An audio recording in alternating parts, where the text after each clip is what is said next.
Bienvenidos! Welcome to another episode of Spain on a Fork.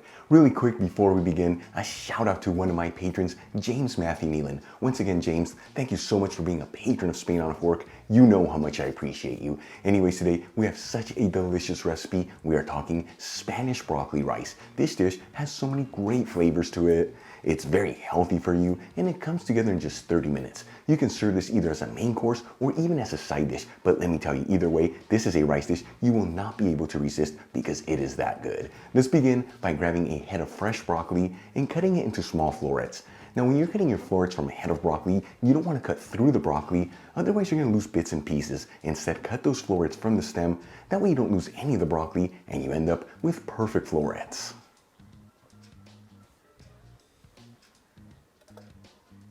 Once all the florets have been cut, I'm going to go back to the bigger pieces of the florets and cut them into smaller pieces. That way they're all similar in size. This way when we cook them, they all evenly cook.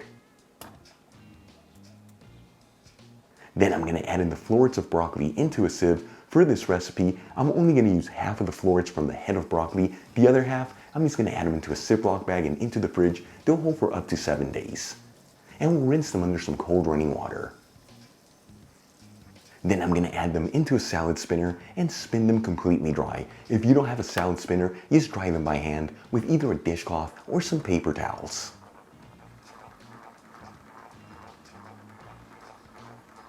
And I'm also going to grab 4 cloves of garlic and roughly mince them.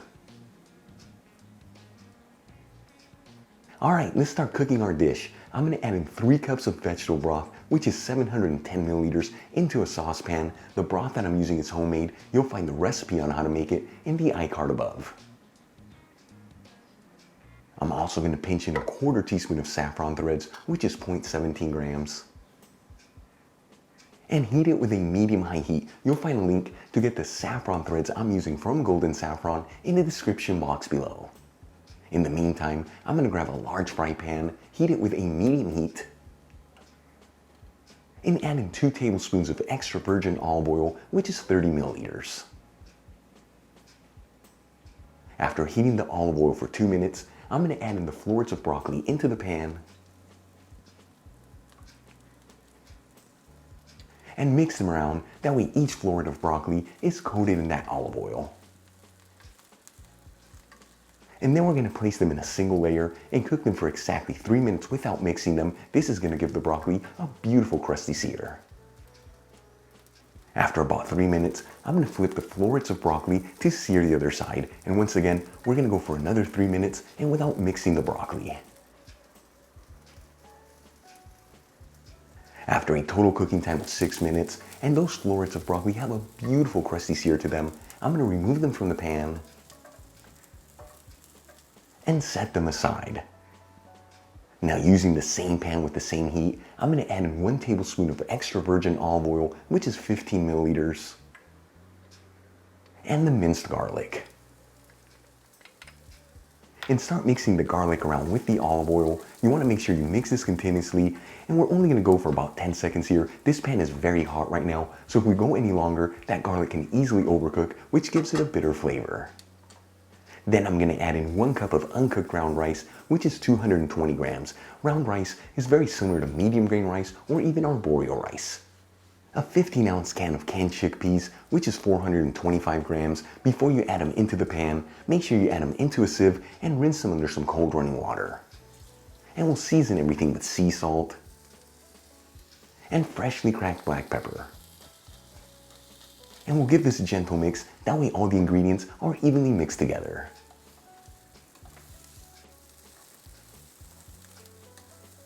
Once everything's well mixed, I'm going to grab our hot saffron-infused vegetable broth that we have heating and slowly add it into the pan.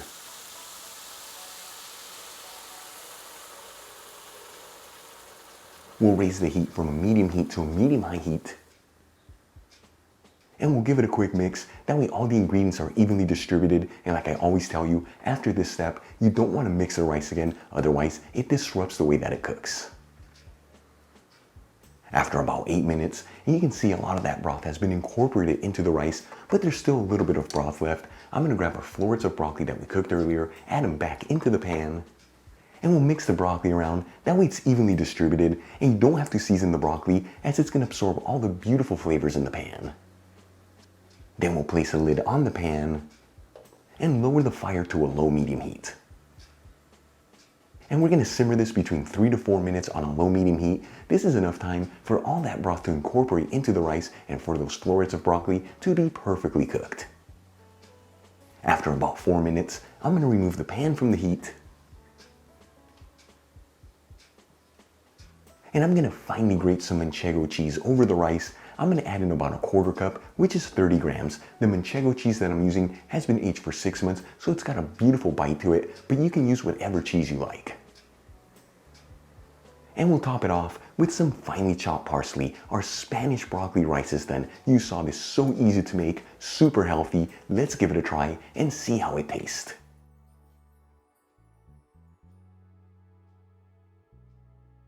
This came out looking absolutely delicious. Here we go. Wow. First things first, the rice is perfectly cooked. The chickpeas add an incredible texture, and the saffron and manchego cheese an incredible flavor. But the beauty of this dish is the texture of that broccoli. By searing it first and then adding it at the end where it absorbs all the flavors, it's absolutely incredible. You saw this, so easy to make, done in just 30 minutes, and it's gonna fill your body with so much goodness. If you enjoyed today's video, hit that like button. Leave me a comment below, and if you're not subscribed, you know what to do. Smash that subscribe button. Till the next time, hasta luego.